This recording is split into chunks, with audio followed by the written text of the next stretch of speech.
buenos días a todos nuestros oyentes en un nuevo más interesante que otros podcast de Pandit.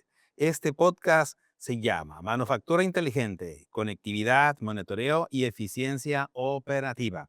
Y nos acompañan grandes personajes y expertos en la industria que nos ayudarán y platicarán y compartirán experiencias. Por favor, señores, si se pueden presentar. Bueno, Alfredo Sánchez, Country Manager para Circutor aquí en México. Mucho gusto y un placer, Jorge, de nueva cuenta Gracias. estar contigo. Gracias. Jorge, muchas gracias. Mi nombre es Daniel Valdés y yo estoy a cargo de la dirección comercial de Rizul. Muchas gracias. Gracias, Daniel. ¿Qué tal, Jorge? Manuel Flores, yo soy gerente de proyectos de la compañía minera Medialuna. Mucho gusto estar aquí. Gracias. Hola Jorge, yo soy Eduardo Amaro, soy el director de Rockwell Automation de México. Muchas gracias por la invitación. Gracias a ustedes por acompañarnos. Y nos trae temas interesantes este podcast que yo sé que ustedes lo pueden resolver y pueden orientar, inspirar a nuestros escuchas en este podcast. Y voy a lanzar la primera pregunta relacionada y con la que vamos a abrir el apetito del tema. ¿Cómo se integra la conectividad, monitoreo e infraestructura para habilitar una verdadera manufactura inteligente? ¿Quién gusta empezar? Si quieres empezamos a platicar un poco acerca del concepto. Yo creo que es indispensable primeramente contar con dispositivos inteligentes que te permiten la conectividad para poder sacar datos de cada uno de esos dispositivos y después ya con esos dispositivos conectados te permite crear celdas de manufactura o líneas de producción inteligentes. Y el objetivo de esto es llegar a una planta inteligente o a un smart manufacturing, al concepto de smart manufacturing, ¿no? Entonces, me parece que el tema de la conectividad es sumamente fundamental porque es la columna vertebral de toda esta carretera de datos que después se transforman en información para poder habilitar a las diferentes personas que están a cargo de los diferentes niveles, desde el puesto de cada quien y tomar las decisiones precisas, digamos, en tiempo real o adecuadas sobre el negocio o sobre la operación en particular. Entonces, toda esta carretera o esta eh, columna vertebral por donde fluye toda esta información es indispensable, es necesaria. Hemos visto todos estos términos que ahora de los cuales se hablan acerca de la transformación digital, el tema de convergencia, etcétera. Y bueno, la parte fundamental precisamente nace con un buen diseño y con una buena implementación de estas redes. Excelente, Daniel. Excelente explicación. Gracias, gracias. Bueno, y fíjate que construyendo un poco sobre lo que comenta Daniel, físicamente, bueno, está toda la infraestructura y los datos, una parte fundamental de esta convergencia que platicábamos, llegan a un repositorio que también ha evolucionado grandemente en los últimos años, ¿no? Desde repositorios locales, ahora la nube, data centers industriales y finalmente, bueno, los contextualizadores de inteligencia artificial, donde, como decía Daniel, ponemos la información no solamente como datos, pero como información que nos facilita la toma de decisiones, ¿no? Entonces, fíjate cómo viene toda esa convergencia desde la parte física, los equipos que generan la información, la carretera que los transita de manera segura. Ciberseguridad es algo muy importante también mencionar en la ecuación. Y finalmente, bueno, ¿cómo los almacenamos? Los contextualizamos y los ponemos al servicio otra vez de un ser humano que toma las decisiones en la planta. Si al final no hay manufactura inteligente, si no termina con un ser humano tomando decisiones para un bien, ¿no? Para una buena decisión. Correcto. Muchas gracias. Alfredo, un caso real, algo que tú digas, así nos puede ayudar, así podemos mejorar. ¿Algún consejo que puedas darnos para implementar y hacer esto tangible? Bueno, pues casos reales, digo, lo último que hicimos, de hecho lo hicimos en conjunto aquí con ellos, con Rizul. Vendimos en una planta de manufactura automotriz, por ejemplo, sobre todo enfocado a la calidad de la energía. ¿Correcto? ¿Por qué? Porque pues si no cuidamos que la energía sea consumida de una manera correcta, pues tenemos muchas pérdidas. Sobre todo, principalmente ahí en la parte económica. Económica, Eso, claro. eso es lo principal, ¿no? Después, pues viene la parte de seguridad, porque pues, al haber algún corte de energía, pues puede llevar ahí un tema que genera pues hasta pérdidas humanas en un momento dado, ¿no? Claro. O sea, hace rato en la plática se oía, por ejemplo, acá que en una mina 10 kilómetros abajo y que se queden incomunicados por un tema de seguridad, imagínate, con personas. Sí, Entonces, increíble. ahí esa es la parte importante, ¿no? O sea, aquí con Rizul que hicimos ese proyecto, pues un padre, de hecho, el día de mañana lo ponemos no, en la próxima semana lo ponemos en operación. Entonces, ese es Todo un un caso de caso, eso. ¿no? Donde la calidad de energía, compensación por banco de capacitores, filtrado de armónicos, para que el consumo de energía eléctrica sea el adecuado. Perfecto.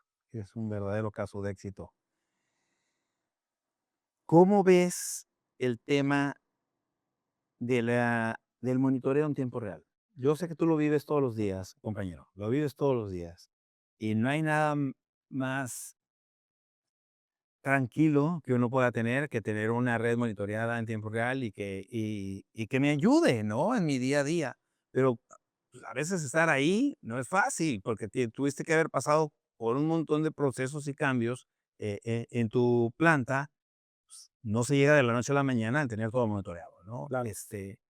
¿Qué nos compartes? Sí, claro. Y ahí, pues, comentar que en este mundo globalizado que tenemos la dependencia de los sistemas, pues, hay que partir, ¿no? De que tenemos que tener una infraestructura, sólida, ¿no? Que nos permita precisamente tener esa credibilidad en la información que estamos recibiendo de los entornos remotos. En el caso que comentaban, por la mañana, caso de una mina subterránea, imagínate, tenemos un monitoreo a 10 kilómetros de distancia, ¿no? Donde la gente anda metida por ahí en las entrañas de la tierra y pues lo que necesitamos es que se tomen decisiones en una respuesta oportuna, ¿no? No, Claro.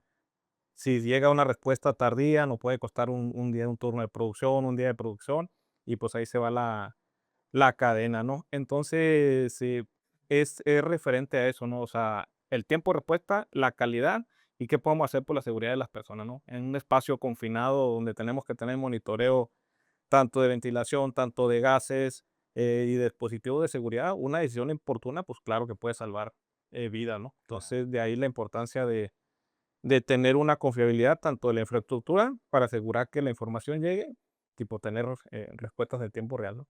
Excelente. Aquí hablamos de salvar tiempos, caídas, pero también humanos. Claro. Entonces, eso es lo más importante. La manufactura sin humanos no es manufactura. Entonces, bueno, gracias por el tiempo. Eh, una pregunta interesante. ¿Qué retos y futuros le ven a la industria 4.0 o versión 5.0? Y ya lo aprendimos hoy, el número va a moverse, entonces no sabes cuántos números tendrá esta industria 4.0, pero les cuento algo que a mí me pasó alguna vez con un tier one de una automotriz. Dice, Jorge, yo tengo que estar en industria 4.0. En aquellos ayeres fue en el 2024, pues me dijo, yo tengo que estar en industria 4.0 en el 2026, o sea, este año. No sabía cómo, ¿eh? Eso me quedó claro.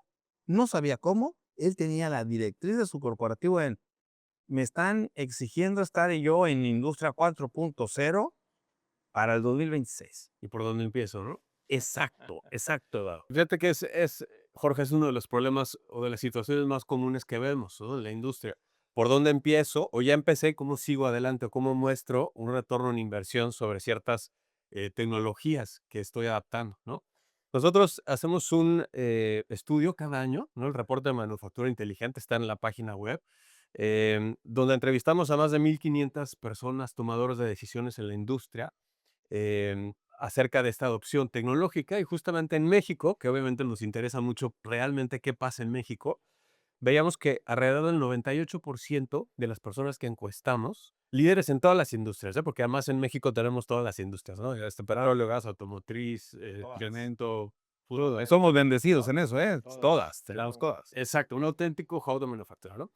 98% están probando o han probado o piensan probar alguna de estas tecnologías, ¿no? Gemelo digital, inteligencia artificial, etcétera, ¿no? Pero de este porcentaje, apenas el 14% tiene un plan de implementación a mediano o largo plazo. Entonces esto nos dice mucho cómo efectivamente, como tú dices, queremos, nos gusta la tecnología, jugamos con ella, pero al momento de pensar cómo de una manera escalable la implemento en la planta, viene un problema, ¿no? Entonces ahí es donde nosotros podemos ayudar, ¿no? Y realmente creo que es una oportunidad única para los proveedores de tecnología, el ecosistema. ¿Cómo podemos hacer para ayudar a estas industrias a dar el siguiente paso, ¿no? Ya di este paso, ahora cómo voy a la siguiente, cómo sigo avanzando, porque necesitamos ser más competitivos, ¿no? O sea, no nos espera el tiempo. Oye, al final creo que ellos tienen claro que tienen que moverse, tienen que evolucionar, porque tienen que ser más eficientes y en el momento que son más eficientes son más competitivos. Y eso está claro de que ya no son competencias locales, somos competencias globales. Competimos con manufacturas de Asia, de Europa, de, ustedes nómbrenla, de todos lados. Y estamos en un mundo globalizado donde la competitividad es la misma para todos. Sí, correcto. Sí, y el otro tema que creo que también complementa lo que acaba de decir Eduardo es, hay mucha resistencia precisamente a iniciar, ¿no? Incertidumbre y luego resistencia hasta cierto punto. Y también creo que se hace más complejo porque para tener una mayor seguridad de que esto funciona, va a funcionar bien en todo este viaje que en realidad nunca acaba, pero que vaya por buen rumbo, Correcto. tienes que involucrar o se tiene que involucrar en cada organización a diferentes grupos. Cada uno de ellos tiene sus propios intereses, ¿no? Y sus propios métricas y las cosas por las cuales los miden, etcétera. Entonces, es importante pensar también en esa cultura de colaboración dentro de las organizaciones para que realmente pues estén diseñando ese plan, no nada más en la parte de tecnología, ¿eh? O sea, esto tiene que ver también con procesos de la misma compañía, procedimientos y personas. Entonces, estos 3 elementos, si alguno de ellos, por mucha tecnología que exista y que esté, digamos, la intención de comprar y adoptar todas estas nuevas cosas, pero que no exista una cultura de cambio bien implementada, no estén, desde los niveles ejecutivos empujando toda esa estrategia y validándola, etcétera, y hacer parte a todos los diferentes grupos, se queda en el camino y se diluye el efecto, ¿no? Entonces, yo creo que esa parte es muy importante y asegurar que realmente pues haya un retorno de toda esa inversión que se va a hacer. El retorno tiene que ver con operaciones confiables. Yo creo que Manuel puede hablar mucho acerca de eso. Nada te sirve tener el mejor producto si en realidad no lo estás aplicando correctamente o simplemente la información que te genera o los datos que te generan no los utilizas de forma correcta. Entonces, o ¿Cómo mides el los retorno? interpretas bien, ¿no? Sí, Si no exactamente. hay retorno ahí, porque si no, no estás usando la data que estás generando y no te está sirviendo realmente para nada, entonces el retorno no lo vas a ver nunca, Claro, ¿no? claro, correcto. Exactamente. Pues una última pregunta antes de empezar a hacer conclusiones. ¿Qué onda con esto de que usamos ahora el famoso ChatGPT y que lo consultamos tanto, la famosa IA? ¿En manufactura aplica? 100%, o sea, pero no nada más ese de que aplica y ¿y qué hago con esa información? ¿Para qué la quiero? ¿Dónde la voy a usar? ¿Y qué decisiones voy a tomar? Porque te digo, también está la inteligencia artificial y el machine learning, ¿no? Porque, digo, el machine learning ya te empieza a dar información, pero además todo eso, pues, genera un consumo importante de energía, ¿no? Entonces, hay que hay que saber qué necesito de eso, cómo lo quiero y para qué lo quiero, Claro. ¿no? Y en el caso de ejemplificando con la industria en la que estoy, en la industria minera, hay aplicaciones que están siendo arropadas sobre el IA, ¿verdad? O sea, pongo un ejemplo, el Ventilation on Demand, ¿sale? Es uno de los mayores consumidores de energía en las minas Claro. y muchas veces lo tenemos operando de manera innecesaria, ¿no? Entonces, lo que puedes hacer con la IA, pues puedes generar un modelo que ya hay muchas compañías que lo están ofreciendo y pues te ayuda a ser eficiente, ¿no? Tanto en costos, ahora sí que en desgaste de equipos y a la larga, pues trae mucho dividendo, ¿no? Para el Beneficios. negocio. Claro que sí, son beneficios. Sí, es una realidad, Forjado. O sea, sí es cierto que lo tenemos ya presente en muchas aplicaciones en la industria. Ahorita que platicaba Manuel el tema del control energético, por ejemplo, nosotros tenemos una suite de inteligencia artificial que va con el variador de velocidad, ¿no? O sea, un equipo que regula los consumos energéticos de un motor o de cualquier otro dispositivo y al final el algoritmo, ¿no? Se va alimentando de la información en tiempo real y te ayuda a determinar si hay un manejo ineficiente de la energía o si el equipo va a tener un fallo, ¿no? Entonces, nos ayuda a potencializar las decisiones que hablábamos hace rato, ¿no? O sea, cómo vamos de la automatización hacia la autonomía, ¿no? Cómo empoderamos al ser humano con información más relevante para poder tomar decisiones rápidas, ¿no? Claro. ¿Algo que quieras agregar de IA? Creo que está dicho. Yo creo que está muy dicho, o sea, me parece que es una herramienta que no nada más aplica para ámbitos que nosotros estamos más relacionados o la gente está más relacionada, sino también en la parte industrial es súper, súper relevante en ese camino hacia la autonomía. La autonomía hasta cierto punto también de los dispositivos que estábamos más acostumbrados a que generaran información Ujú. que nos permitiera tener estrategias de mantenimiento preventivo, después vino el concepto del predictivo y ahora incluso se habla del prescriptivo, donde puede haber incluso dispositivos o activos de automatización que empiecen a tomar decisiones ya autónomas en base a lo que han aprendido, no nada más del dispositivo como tal, sino de la carga o del el entorno con el que interactúan, llámese un motor o cualquier otro activo dentro de una industria, ¿no? Entonces, creo que hacia allá va la tendencia. Hay muchas cosas que se están desarrollando y otras que se están probando, pero me parece que van en el camino correcto porque ahí es donde realmente en una planta industrial podemos aplicar todo esto de lo que se habla en otros ámbitos de la vida, ¿no?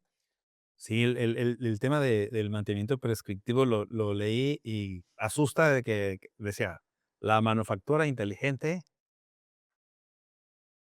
lo hace todo, lo resuelve todo y casi que decía, y se mantiene sola. O sea, dices, ay, caramba, creo que no es para tanto, pero bueno, pero seguramente el futuro lo traerá, ¿no? No estamos Ya, ahí, ¿no? ya no nos asusta nada. Va en O esa sea, dirección. con la tecnología no nos asusta nada, Correcto. pero la tecnología va en eso.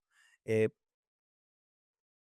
¿Algún comentario de cierre? Rapidito. Pues, más que nada, pues, cuidar la energía, ser eficientes, consumirla de manera eficiente, que eso es, digo, del lado que estoy, ofrecemos eso, de que sea un consumo real, eficiente y que, pues, sobre todo, sea una solución para cuidarnos a nosotros como personas. Perfecto. Daniel, un cierre, No, conclusión. de mi parte, yo creo que para aquellas organizaciones que ya iniciaron ese viaje, digamos,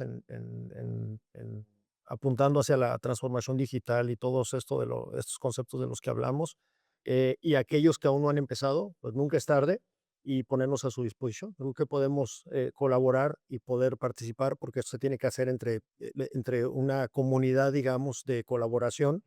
Nadie lo puede resolver solo, ni una marca resuelve una sola cosa, ¿no? Sino todas esas capacidades que se tienen que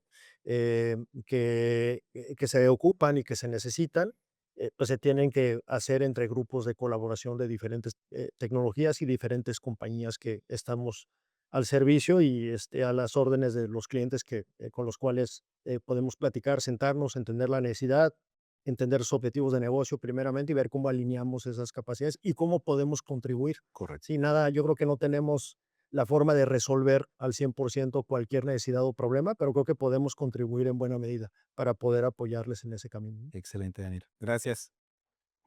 Eduardo, ¿algún comentario final del podcast? No, pues yo de mi parte me quedo con el tema de infraestructura sostenible, ¿no? O sea, digo, sabemos un montón de aplicaciones, montones de protocolo de comunicación por todos lados. Entonces lo que queda es pensar a largo plazo, ¿no? Y cómo podemos aprovecharlo, ¿no? Otra vez regreso al tema de la información en tiempo real y todos los dividendos que nos trae, ¿no? A largo plazo. Gracias.